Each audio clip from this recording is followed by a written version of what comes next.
जय श्री कृष्ण। श्रीमद् भगवत गीता अध्याय 14 श्लोक 18। ऊर्ध्वं गच्छन्ति सत्त्वस्था मध्ये तिष्ठन्ति राजसः जघन्य गुणवृत्तिस्था अधो गच्छन्ति तामसः। इस श्लोक में भगवान श्री कृष्ण कहते हैं कि सतोगुणी व्यक्ति क्रमशः उच्च लोकों को ऊपर जाते हैं, रजोगुणी इसी पृथ्वी लोक में रह जाते हैं और जो अत्यंत गर्हित तमोगुण में स्थित हैं वे नीचे नरक लोकों को जाते हैं। अर्थात इस श्लोक में तीनों गुणों के कर्मों के फल को स्पष्ट रूप से बताया गया है। ऊपर के लोकों या स्वर्ग लोकों में प्रत्येक व्यक्ति अत्यंत उन्नत होता है।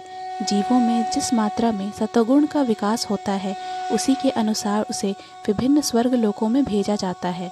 सर्वोच्च लोक सत्यलोक या ब्रह्मलोक है, जहाँ इस ब्रह्मांड के प्रधान व्यक्ति निवास करते हैं। हम पहले ही देख चुके हैं कि ब्रह्मलोक में जिस प्रकार जीवन की आश्चर्यजनक परिस्थिति है उसका अनुमान करना कठिन है। तभी तो सतोगुण नामक जीवन की सर्वोच्च अवस्था हमें वहाँ तक पहुँचा सकती है।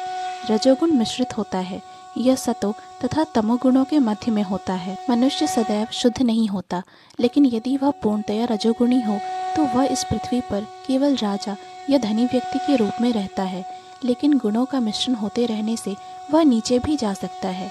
इस पृथ्वी पर रजो या तमोगुणी लोग बलपूर्वक किसी मशीन के द्वारा उच्चतर लोकों में नहीं पहुंच सकते। रजोगुण में इसकी भी संभावना है कि अगले जीवन में कोई प्रमत्त हो जाए।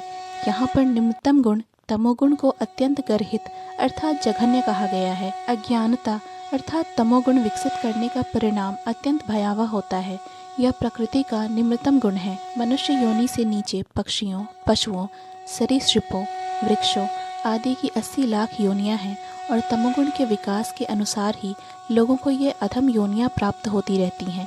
यहाँ पर तामसा शब्द अत्यंत सार्थक है। यह उनका सूचक है जो उच्चतर गुणों तक ऊपर न उठकर निरंतर तमोगुण में ही बने रहते हैं। उनका भविष्य अत्यंत अंधकारमय होता है। तमोगुणी तथा रजोगुणी लोगों के लिए सतोगुणी बनने का सुअवसर है और यह कृष्ण भावनामृत विधि से मिल सकता है, लेकिन जो इस सुअवसर का लाभ नहीं उठाता वह निम्नतर गुणों में बना रहेगा। जय श्री कृष्ण। पूर्ण भगवत गीता के श्लोकों को सुनने और समझने के लिए कृपया इस चैनल को सब्सक्राइब करें। वीडियो पसंद आया हो तो लाइक और शेयर करें।